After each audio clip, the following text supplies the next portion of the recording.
నమస్కారం. మనీ మాటలో మాట్లాడుతున్నట్టు చాలా సంతోషంగా ఉంది. ఇవాళ మార్కెట్ 100 పాయింట్ డౌన్. ఇవాళ ఎక్స్‌పెక్టెడ్ లైన్‌లో మార్కెట్ 100 పాయింట్ డౌన్ ఉంది. మ్యూచువల్ ఫండ్ చేంజ్ చేస్తా అని తెలీదు. మీద పట్టుకెళ్ళి మళ్ళీ వస్తున్నారని నాకు తెలీదు. ఎనీవే 26,250 మీదకెళ్తే ఎఫ్ఐఐస్ అమ్ముతున్నారు. ఇంతవరకు ఎఫ్‌సిఐస్ అమ్ముతూనే ఉన్నారు. న్యూస్ వస్తుంది. మీ అందరికీ తెలుస్తూనే ఉంది. ఇప్పుడేమో ఇవాళేమో అది ఇండస్ట్రియల్ ప్రొడక్షన్ డేటా. అది ఆనంద్ శ్రీనివాసన్ డేటా కాదు. Government data. 0.4% ఉంది. ఇది ఒకటి గవర్నమెంట్ డేటా. ఇండస్ట్రియల్ యాక్టివిటీ లేకుండా ఎలాగో గ్రోత్ మాత్రం 8.2 ఉంటుందని అందరూ వండర్ చేస్తారు. న్యాయంగా మీరందరూ అడగాలి. కన్ఫర్మేషన్ బయాస్ లేదంటే మీరే అడగాలి. ఇండస్ట్రియల్ ప్రొడక్షన్ 0.4, దాని తర్వాత ఇలాగ గ్రోత్ మాత్రం 8.2. ఎవరు కన్జ్యూమ్ చేయలేదు, ఇండస్ట్రీ ప్రొడ్యూస్ చేయలేదు. గ్రోత్ మాత్రం 8.2 ఎలాగొచ్చింది? ఈ మిస్టరీ మీరు ఎవరు సాల్వ్ చేయాలి.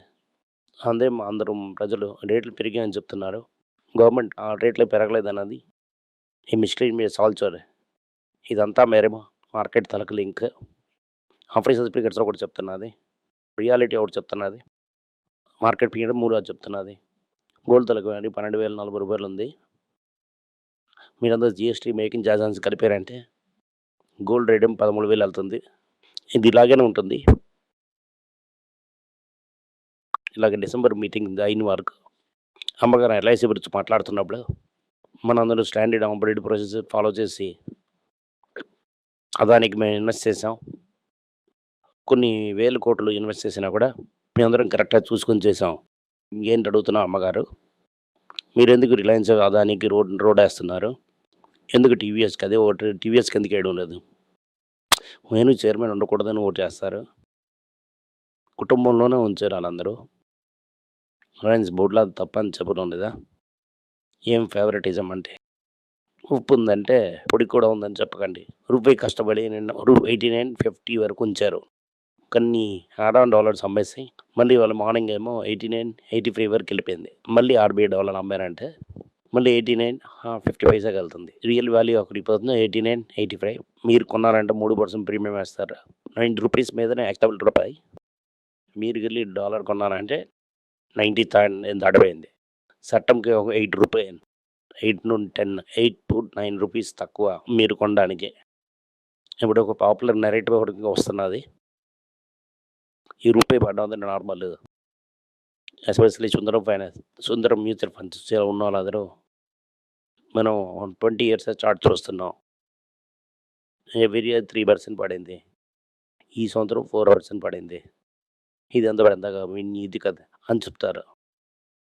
నేను ఇంకో క్వశ్చన్ అడుగుతున్నాను. లాస్ట్ మంత్ 3% పడినప్పుడు మన రిజర్వ్స్ అడుగుతూనే ఉంది. $60 అమలే రూపాయి పడుతూనే ఉంది. అలాగే నరసింహ కాలం, వాజ్పేయి కాలంలోని మన్మోహన్ టైంలో 7-8 ఇయర్స్ అలాగే ఉంటుంది. లాస్ట్ 2 ఇయర్స్లో ఎందుకు డాలర్ అమ్ముతాడు? దానికి బదులుందా? అన్నీ అందరూ ఏం చెప్తాను డాలర్ సేల్స్. ఎందుకు ఇప్పుడు ఆర్బీఐ డాలర్ 6 మాసం అమ్మలేదంటే ఏంటవుతుంది రూపాయికి అని మీరే చెప్పాలి. ఎందుకంటే 6 నుంచి 12 మాసాల నుంచి డాలర్ కంటిన్యూస్ అమ్ముతూనే ఉన్నారు. మీరు ఆ డాలర్ అమ్మలేదంటే ఆ డాలర్ని అమ్మి ఉంచాను ఆపు ఉంచింటారంటే రూపాయి ఎక్కడికి వెళ్తుంది? ఎంత వచ్చారంటే 95, 96లో ఉంటుంది. దానివల్ల ఏం తెలుస్తుంది అంటే ఇది నార్మల్ కాదు అని మనకు తెలుస్తున్నది. దీనికి అరవింద్ సుబ్రమణ్యం దానికి ఒక పేపర్ రాశారు. చాలామంది ఎందుకు అరవింద్ సుబ్రమణ్యం అంటే నేను ఎందుకు అరవింద్ సుబ్రమణ్యం పేపర్ చెప్తున్నానంటే అరవింద్ సుబ్రమణ్యం అరుణ్ జైట్లీ ఇతరుగా చీఫ్ ఎకనామిక్ అడ్వైజర్. ఇదంతా మీరు పక్కాగా అర్థం చేసుకోవాలి. ఇదంతా చూస్తున్నప్పుడు ఎక్కడో ఏదో చేయలేదు అలాగనే ఇమేజ్ మనకు తెలుస్తున్నది. డిసెంబర్, జనవరిలో కలిపి 40,000 కోట్లు ఐపీఓలు వస్తున్నా చెప్తున్నారు. అది కూడా మ్యూచువల్ ఫండ్ నుంచి వెళ్తుంది. ఈ ఐపీఓ కూడా ఈ డబ్బులు పైనకి తీసుకెళ్తుంది. ఎఫ్ఐఎస్ కూడా డబ్బులు తీసుకెళ్తున్నారు. మార్కెట్ ఏంటవుతుందని మీరే చూసుకొని ఉండాలి. ఆర్టిఫిషియల్ మార్కెట్ని పెంచుతూ ఉన్నారు. ఇదంతా పక్కా తెలుసుకొని చేయవలసింది. బజాజ్ ఫైనాన్స్ ముందు నేను చెప్పానంటే మంచి ఐపీఓ వ్యాట్ అయ్యండి, లక్ ఉందంటే హెవీగా డబ్బులు వస్తాయని. ఆ స్టాక్ ఏమో 52 వీక్లో ఓవర్ వాల్యూడ్ స్టాక్. వేసిన అందరూ కాస్ట్ డబుల్ చేసింటారు. ఇవాళ అది 52 వీక్‌లో. డివిడెండ్ గురించి మనం కొన్ని గవర్నమెంట్ స్టాక్ కన్సల్ట్ చేస్తాం. Coal India power finance corporation అండి. ఇవాళ పవర్ ఫైనాన్స్ కార్పొరేషన్ 52 వీక్‌లో, కోల్ ఇండియా 52 వీక్‌లో కృతాన్ లాంటి అది పాతాళంలో ఉంది. ఇంకా చాలా ఎగ్జాంపుల్ మనకి ఇవ్వవచ్చు. నేను ఇవ్వడం లేదు. అక్రాస్ బ్రోడ్ మార్కెట్ కనెక్షన్ తగ్గమైలు కూడా 3% పడింది. పెద్దగా వేసారంటే బాధపడాల్సిన పరిస్థితి వస్తుంది. దీంట్లో మనకు కావాల్సిందండి 1, 2 అని కన్సిడర్ చేసుకోండి. పెద్దగా వేసారంటే బాధపడతారు. ఏ టైంలో ఎక్కడ పడుతుందని మార్కెట్లో ఏంటి మనకు తెలియదు. ఫస్ట్ అండ్ ఫోర్స్ మనం బాగా అర్థం చేసుకోవాలి. ఎందుకు హైగానే ఉంది మన పోర్ట్ఫోలియో. మన పోర్ట్ఫోలియో బాగానే ఉంది. నార్మల్ పోర్ట్ఫోలియో వీక్గానే ఉంది. మనం ఐటీ, ఫార్మా, గోల్డ్ ఇలాంటి వీక్ ఉన్న దాని నుంచి మనం డిసైడ్ చేసేది. ఇప్పుడు అర్థం చేసుకున్నారు? క్లియర్ అర్థమైందా? ఇప్పుడు ఇవాళ న్యూస్ గురించి మాట్లాడదాం. మొదటి న్యూస్ అవుతున్నది Hero MotoCorp 6,300 all time high. ఇదే ఛానల్లో ప్రాస్ లిస్ట్లో లాస్ట్గా మాట్లాడిన స్టాక్ అది 3,500 లేదో మాట్లాడాం ఈ ఛానల్లో. ఇప్పుడేమో 6,300. 6 నెలల్లో మార్కెట్ అలాగే ఉంది. దీనికే వాల్యూ టేకింగ్ అని చెప్పొచ్చు. మనం టీమే ఏం చెప్పానంటే ట్విట్టర్లోనేమో సర్కార్కి దీంట్లో ఉన్న ఒక గ్రూప్ ఏమో నాకు ఆటో సేల్స్ గురించి జబక్ చేశారు. పాపం తను చదవలేని పనుల గురించి నేను చెప్తాం. 2 రిపోర్ట్ వేరే ఈ 2 రిపోర్ట్ వేరుగా చూడాలి. మొదటి రిపోర్ట్ ఏం చెప్తుందంటే ఆటో సేల్స్ లాస్ట్ నెంబర్ నుంచి ఈ నెంబర్ పెరిగింది. కానీ కరెక్ట్ అవును అవసరం పెరిగింది. లాస్ట్ టైం జిఎస్టీ హై, ఈ నవంబర్ జిఎస్టీ లో. నేనేం చెప్తున్నానంటే అక్టోబర్ నెలలో ఏంటి అమ్మారు, ఈ మంత్లో ఎంత అమ్మారని చూసారంటే అన్ని స్టాకు తక్కువైంది. ఎందుకు నవంబర్ ఏమో 2 కంపేర్ చేశాను, 2 జిఎస్టీ వేరే. ఈ షేర్ ఎక్కువ అవడం నార్మల్. కానీ అక్టోబర్లో ఫస్ట్ మంత్ జిఎస్టీ అమ్మిన తర్వాత ఆర్డినరీ జిఎస్టీ వచ్చినప్పుడు ఈ సంవత్సరం జిఎస్టీ చెల్లుతుంటే 15 నుంచి 20% తక్కువ.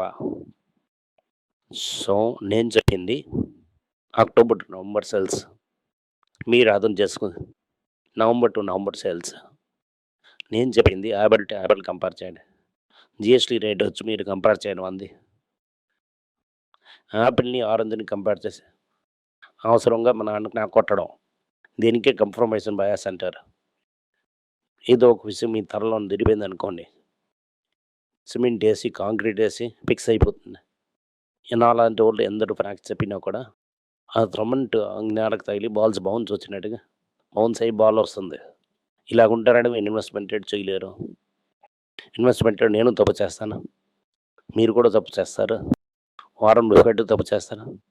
మార్నింగ్ చూసిన వాళ్ళు మనం తప్పు చేసామా అలాగంటే మనం చూడాలి. తప్పు చేసామంటే మనం ఎక్కడ తప్పు చేసాం, ఎక్కడ పడింది, అలాగనే మనం రిలీవేట్ చేయలే. సో మన తప్పు అనే పాయింట్లో ఉంటే మారంగా ఆరంభించాలి. అది వదిలేసి నాకే అంత తెలుసు అలాగనే ఆరంభించారంటే పారడం అనేది కంపల్సరీ. ఇప్పుడు గవర్నమెంట్ ఏం చెప్తున్నారు, బ్యాంక్ ఆఫ్ మహారాష్ట్ర స్టాక్ మేము సేల్ చేస్తాము అని చెప్తున్నా. ఇలా సమయం జరుగుతున్నప్పుడు ఇంటర్నేషనల్ మార్కెట్లో ఏం జరుగుతుంది అలా చూడాలి మీరు. ఇవాళ జపాన్లో స్టాక్ పడింది. ఎందుకు జపాన్లో పడింది? ఎందుకంటే అక్కడ బ్యాంక్ ఇంట్రెస్ట్ పెరుగుతున్నది. బ్యాంక్ ఇంట్రెస్ట్ పెరిగిందంటే ఏట్ అవుతుంది. ఇప్పుడు ఎన్ రికార్డ్ లోలో ఉంది, ఎన్ స్ట్రెంత్ అవుతుంది.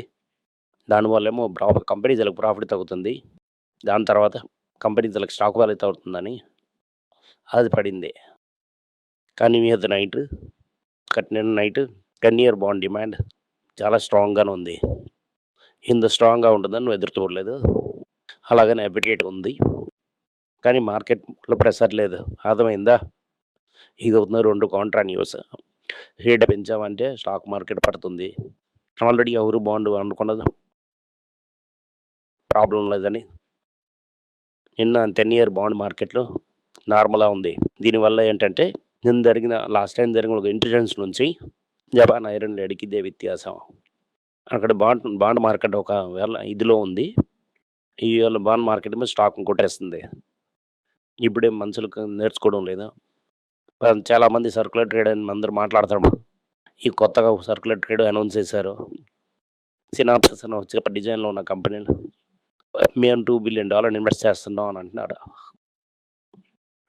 ఆ స్టాక్ పెరుగుతుందా? అలాగని చూస్తాను. ఇవాళ మీరు చూసుకొని వెయిట్ చేసి చూడాలి. అలాగే ఈ స్మాల్ కార్ క్యామ్ initial norms CAFE initial norms అని వేరు. టాటా వాటిది కుస్తీ చేస్తున్నారు. టాటా ఏం చేస్తున్నారు రెగ్యులేటర్ మనకేం ఇండియన్ స్టాండ్స్ అదే ఎమిషన్ స్టాండ్ స్మాల్ కార్కి ఉండాలి. స్మాల్ కార్కి ఎమిషన్ కార్ మంచిగా ఉంచి ఈయనకి ఎమిషన్ స్టాండ్ ఎక్కువగా ఉంచకూడదు అని మారుతి అని చెప్తున్నారు. నాకు ఎమిషన్ స్టాండే ఉండకూడదు స్మాల్ కార్ అలాగని స్మాల్ కార్ సైడు బుక్ చేస్తాను అంటున్నారు అని చెప్తున్నారు అతను. ఈ స్మాల్ కార్లో ఏంటి అర్థం అంటే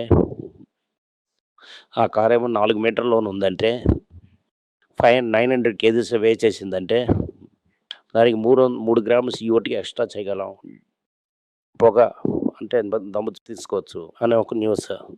అదేమో టాటా అపోజ్ చేస్తున్నారు. ఈ 3 గ్రాములు అంత అవ్వదు. వాళ్ళు ఎంతైనా పొగ తీసుకోవచ్చు. అలాగని మారుతి చెప్తున్నది.